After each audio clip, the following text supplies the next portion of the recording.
स्तुति महिमा यीशु प्रभु जी, गाते आते हैं तुझ पास, जीवन जल के प्यास, एक ही तो है आस, जग निर्माता मुक्तिदाता, जीवन जल देखा, जीवन जल देखा,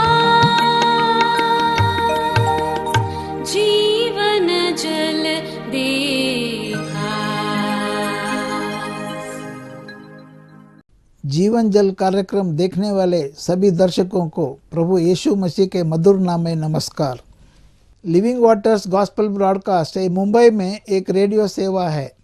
इसे हेराल्ड मैग्रेगर 1953 में जब न्यूजीलैंड से आए आरंभ किए थे, जो आज तक परमेश्वर की दया से अच्छी तरह से चल रही है। इसके लिए परमेश्वर की स्तुति हो। इसके अलावा 2013 से टीवी प्रोग्राम भी चालू है, उसके लिए परमेश्वर की स्तुति हो। मुझे उम्मीद है कि आप ये प्रोग्राम्स देख रहे हैं और परमेश्वर का आशीष पा रहे हैं, और आपके जीवन में भी परमेश्वर का महान योजना पा रहे हैं। हमारे कार्यक्रम का ये मुख्य उद्देश्य जो परमेश्वर का वचन बाइबल में जो लिखा है उसको समझाने के लिए है। परमेश्वर का वचन कहता है, आप सत्य को जानो और सत्य आपको स्वतंत्र करेगा। प्रभु यीशु मसीह वो सत्य है, जिसने उसे जाना है वो स्वतंत्रता पाए हैं। हम वही उसका ही गवाही है, और हमारे जैसे कई लोग यीशु मसीह को पहचाने और स्वतंत्र हो गए हैं।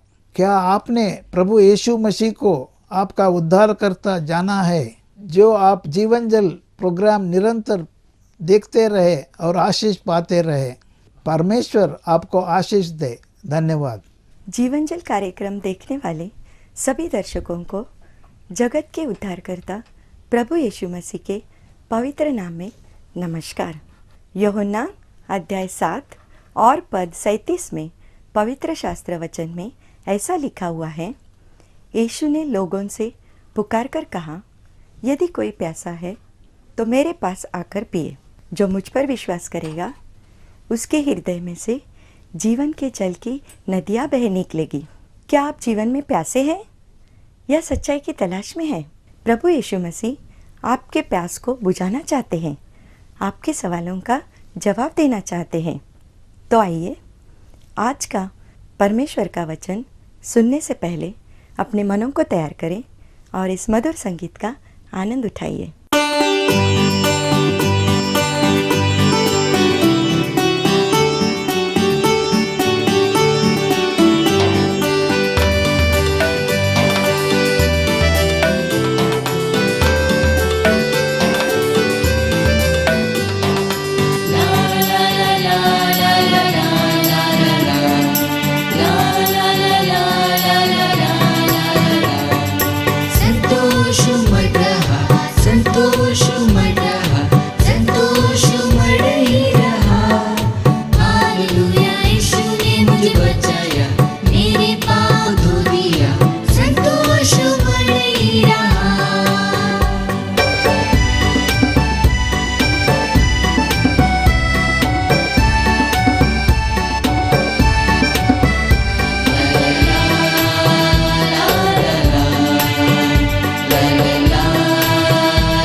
रास्ता भटक घूम रहा था, उस रास्ते में खोया हुआ था।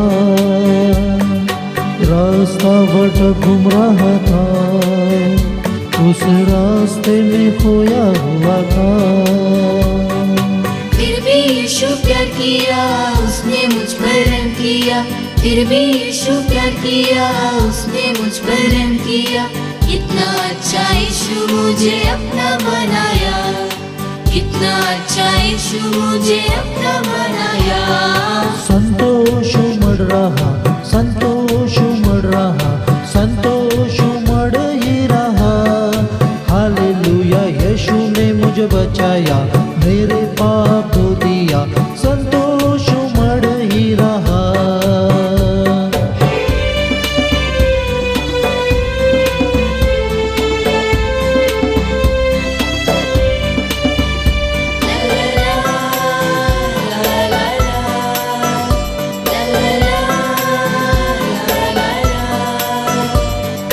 मन फिराए हुए लोग नरक में रोते रहेंगे, मन फिराए हुए लोग नरक में रोते रहेंगे। हम तो सुंदर स्वर्ग में नया गीत गाएंगे, हम तो सुंदर स्वर्ग में नया गीत गाएंगे। कितना अच्छा यीशु मुझे अब तक बचाया, कितना अच्छा यीशु मुझे अब तक बचाया। संतोष उमड़ रहा, संतोष उमड़ रहा, संतोष उमड़ ही रहा। हालेलुया, यीशु ने मुझे बचाया, मेरे पाप धो दिया, संतोष उमड़ ही रहा, संतोष उमड़ ही रहा, संतोष उमड़ ही रहा। शुभ संदेश चैनल में जीवन जल कार्यक्रम सुनने के लिए आज फिर आपका बड़े आनंद के साथ हम स्वागत करते हैं। पवित्र शास्त्र बाइबल में से हम इन दिनों में ऐसे सवालों की ओर देखकर सीखना और समझना चाहते हैं जो सवाल परमेश्वर के मन और मुंह से निकले हैं। सच में कहा जाए तो इन्हें सोचने लायक सवाल करके मैं कहना चाहता हूं। सबसे पहले हमने देखा, परमेश्वर ने कहा, आदम तू कहां है? फिर हमने पढ़ा, कैन तू क्रोधित क्यों हुआ है? तेरे मुंह पर उदासी क्यों छाई हुई है? अब यही परमेश्वर जब मनुष्य बनकर यीशु मसीह में इस संसार में आए थे, तब यीशु मसीह से उनके मुंह से निकले हुए उन सवालों को मैं आपके सामने आज रखना चाहता हूं। यदि आपके पास पवित्र शास्त्र बाइबल हो तो आप भी मेरे साथ मत्ती रचित सुसमाचार उसका 22वां अध्याय और उसका 42वां पद पढ़ने के लिए खोल सकते हैं। इस प्रकार से यहां लिखा हुआ पढ़ते हैं कि मसीह के विषय में तुम क्या समझते हो, या मसीह के विषय में तुम क्या सोचते हो? वह किसका पुत्र है? प्रभु इस पढ़े हुए वचन के ऊपर अपनी बहुतायत की आशीष दे।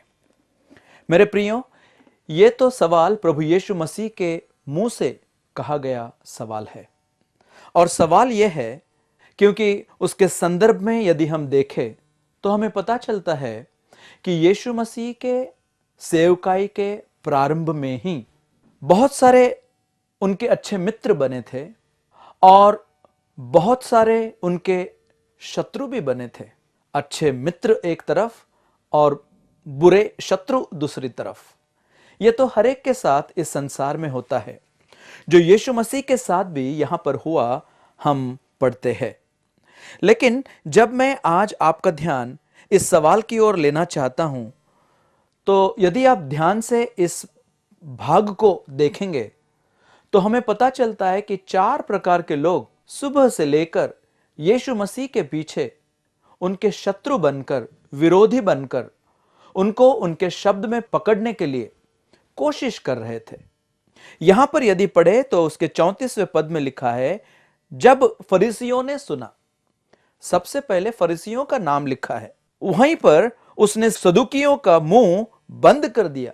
और 35वें पद में व्यवस्थापक करके लिखा हुआ है। यदि इसी अध्याय का 16वां पद पढ़ेंगे तो वहां पर हेरोदियों करके कहा गया है।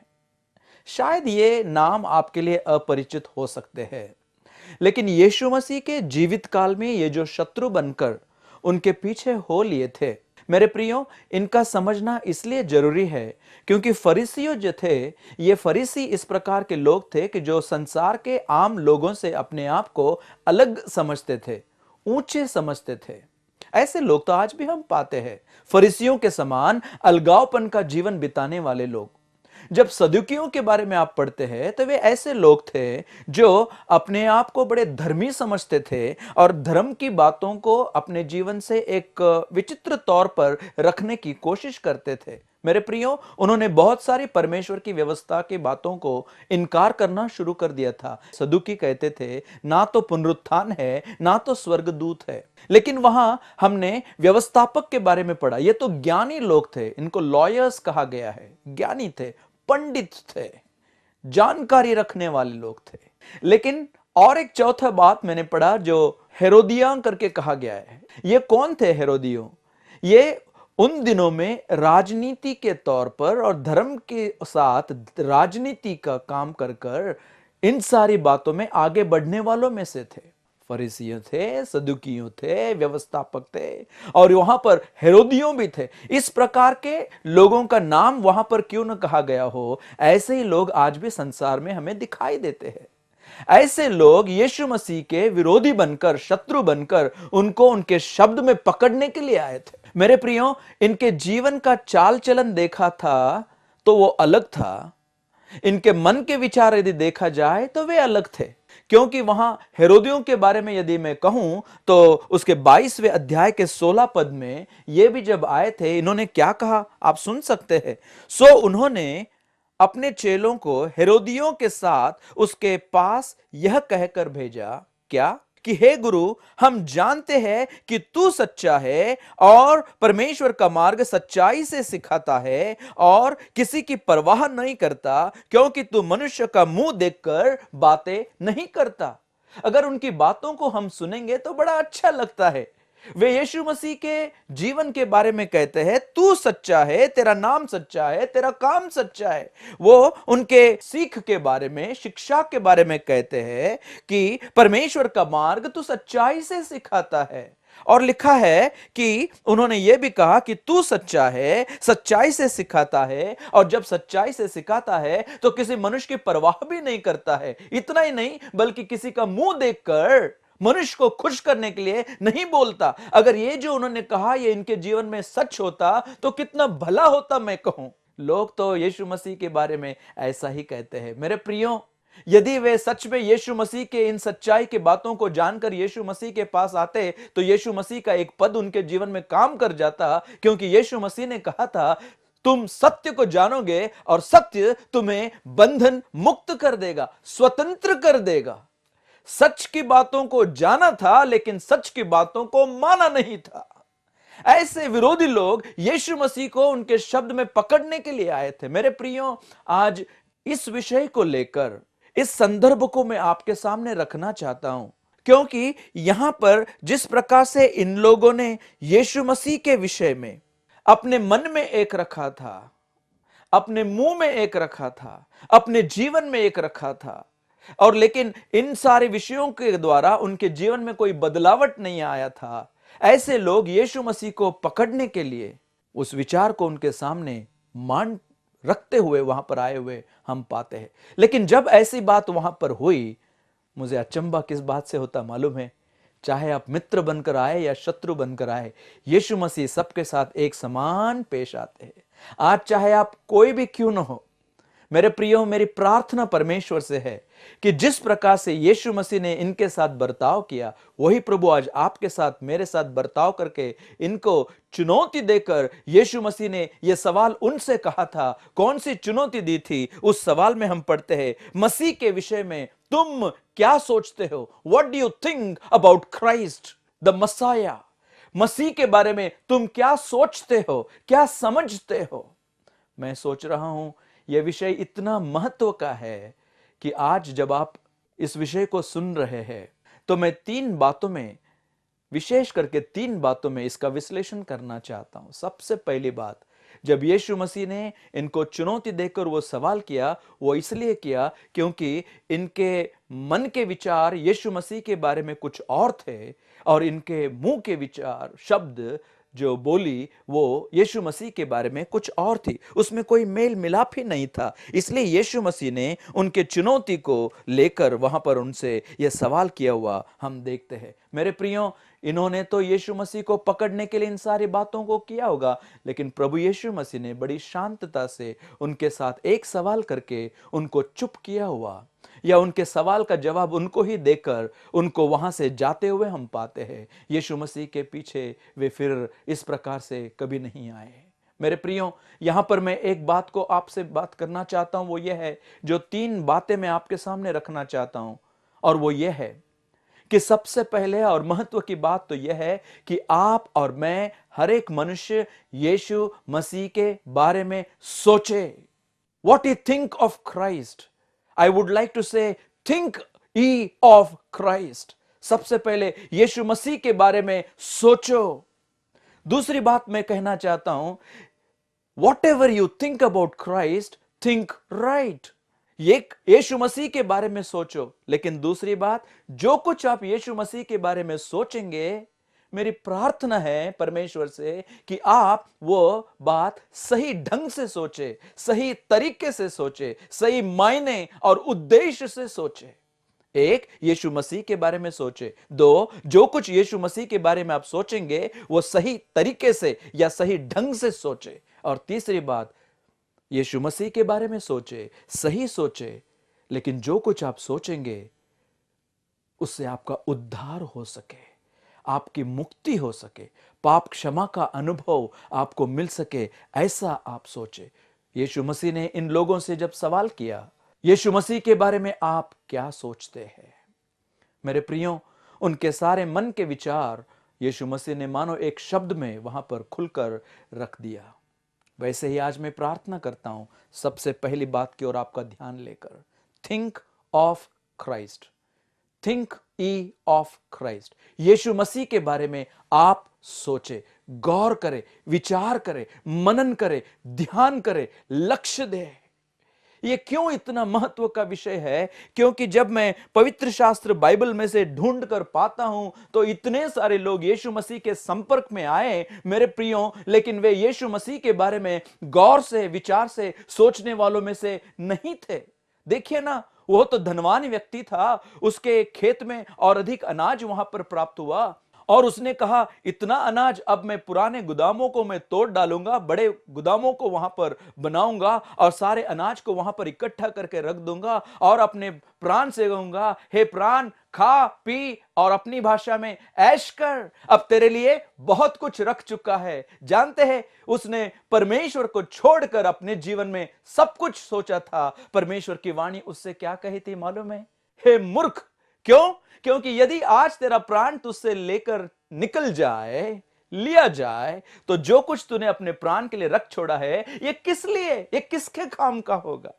वो मूर्ख ठहरा जो इतना धनवान होते हुए परमेश्वर को अपने जीवन से सोच विचार का विषय नहीं बनाया। ऐसे कितने उदाहरण मैं पवित्र शास्त्र बाइबल में से आपको बताऊं। मेरे प्रियो, इतनी बातों को लेकर पवित्र शास्त्र में यदि भला होता, हेरोद को जो राजा था, यीशु मसीह के बारे में सुनवाया गया था, सोचता तो भला होता, लेकिन नहीं सोचा मेरे प्रियो, गौर नहीं किया उसने। आप चाहे अग्रिप्पा राजा के बारे में पवित्र शास्त्र में पढ़े, सब कुछ मालूम था, सोचा नहीं, विचार नहीं किया। मेरे प्रियो, फेलिक्स नाम का एक व्यक्ति था, उसकी पत्नी द्रुसिल्ला थी। इनको कितने बार पौलुस ने जाकर वचन को सुनाया, यीशु मसीह के बारे में सुनाया, लेकिन सुनकर अनसुना किया। उन्होंने संसार की बातों को भला माना, यीशु मसीह को सोच विचार का विषय नहीं बनाया। कितने सारे लोग तो कहते हैं इस संसार में यदि कोई सोचे तो सोचे 3 बातें। अपनी भाषा में कहूं तो they think about 3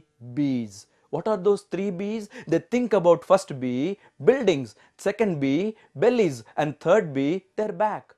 They think of building, bellies, and back. मनुष्य आज ये 3 बातों का विचार करता है। कौन सा? अपना घर, अपना पेट और अपना पहनना या अपना वस्त्र। मैं कहां रहूंगा? Where will I stay? मैं क्या खाऊंगा? What will I eat? मैं क्या पहनूंगा? What will I wear?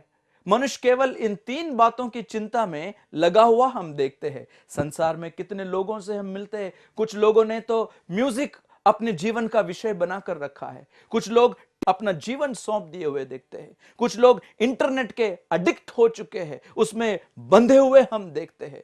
संसार में कितने लोग कितने सारे विषय के बारे में सोचते हैं। कोई राजकारण में है, कोई अपने व्यापार में है, तो कोई अपने काम धंधे में मशगूल है। सब लोग सब बातों के बारे में सोचते हैं, लेकिन यीशु मसीह के बारे में नहीं सोचते हैं।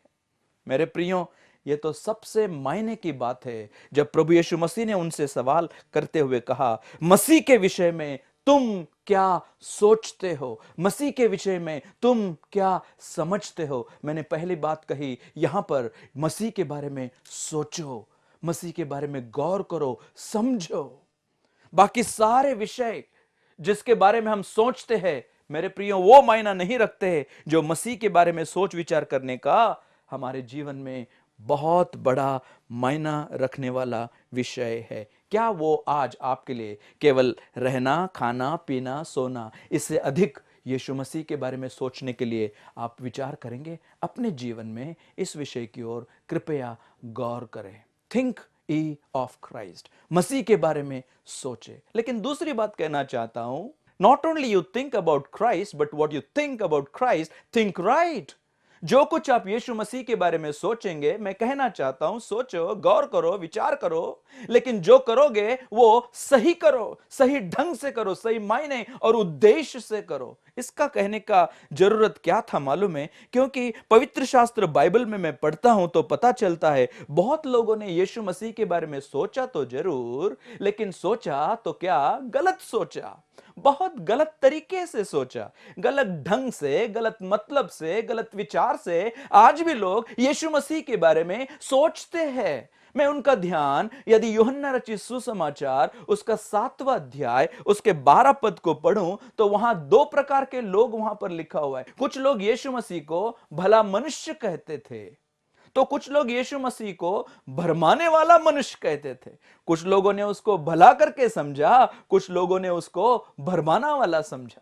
यदि आप मत्ती रचित सुसमाचार उसका 16वां अध्याय और उसका 13 पद पढ़ेंगे तो वहां पर पता चलेगा यीशु मसीह के बारे में और लोग क्या सोचते थे। कोई सोचते थे कि यीशु मसीह अन्य भविष्यद्वक्ताओं के समान एक है, या बपतिस्मा करने वाला यूहन्ना जैसा है, इर्मिया जैसा है, या एलिया जैसा है। यीशु मसीह के बारे में अलग अलग विचार अलग अलग लोगों के मन में आते हुए हम पाते हैं। मैं यहां पर एक विषय आपके सामने जो बड़े बोझ के साथ रखना चाहता हूं, आप यीशु मसीह के बारे में जो सोचेंगे वो सही सोचे। मतलब क्या?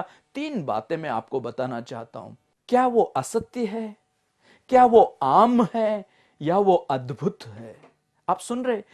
इज ही अ लायर और अ लुनाटिक और लॉर्ड? क्या वो असत्य है या आम है या अद्भुत है?